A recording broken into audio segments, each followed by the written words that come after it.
How to store buckwheat, raw and cooked. In this video, we explain the best ways to store buckwheat at home to prevent it from spoiling too quickly. How to store raw buckwheat. If the buckwheat is raw, you can keep it at room temperature in an airtight container to avoid contact with air.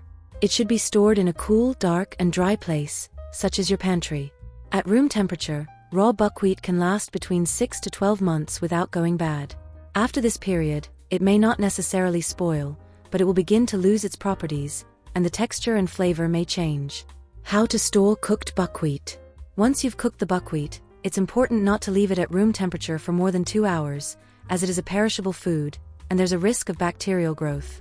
If the temperature where you live is above 32 degrees Celsius, don't leave it out for more than an hour. Cooked buckwheat should be placed in an airtight container and stored in the fridge, where it will last up to 5 days without spoiling. Can you freeze buckwheat? Yes, you can freeze cooked buckwheat if you're not planning to eat it within 5 days. Place it in an airtight container in the freezer, where it will last up to 30 days without going bad. It's not recommended to defrost it in the fridge overnight, as this can make the grains sticky, resembling gum.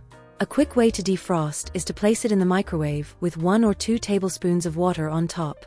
Cover the container and microwave for 1 minute. If you don't have a microwave, you can defrost it in a pan, stirring occasionally to prevent sticking and to ensure even thawing. You can also add it directly to soups or other prepared dishes. How to know if buckwheat has gone bad. When buckwheat goes bad, it typically develops a bitter, rancid taste, similar to rancid butter. This happens due to the oils in the buckwheat reacting with air and degrading. It may also develop a strong, unpleasant odor.